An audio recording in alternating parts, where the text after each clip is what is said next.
For today's video nga guys ay magluluto tayo ng sinukmani at dahil birthday ni nanay dito. At dito nga pagising ko guys ay meron nang nakasaing na 2 kilong malagkit si nanay at wala na nga akong magawa kundi luto na nga ito.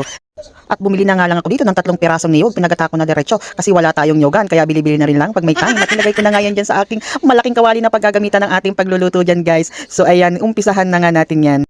At kumukulo na nga itong ating gata dito guys. Kaya ito ay ating hahalo-haluin at papaikot-ikutin na natin yan. Tulad ng pagpapaikot sa'yo ng jowa mo. Uy, may ads, bakit ganon?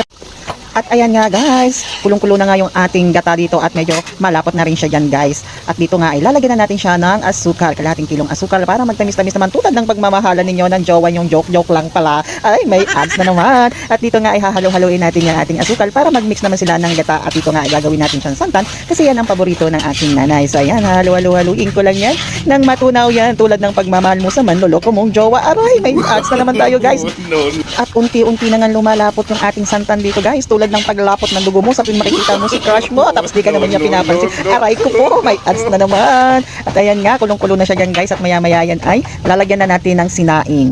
At dito nga guys, nilagay na po natin yung sinaing natin kanina na bigas at yan halu-haluin lang po natin na magpantay po ang tamis niyan, hindi katulad ng pagmamahal ng jowa mong manloloko. Ay ayan, may ads na naman tayo guys. Oh, wag na magpatumpik-tumpik pa. Ayan, bilog-bilogin natin yan tulad ng pagpapabilog ng ex mo sa'yo. Ay, ano ba yan? So ready na yan guys, pwede nang magkain na ng iste. Pwede na yan kainin yan, sarap.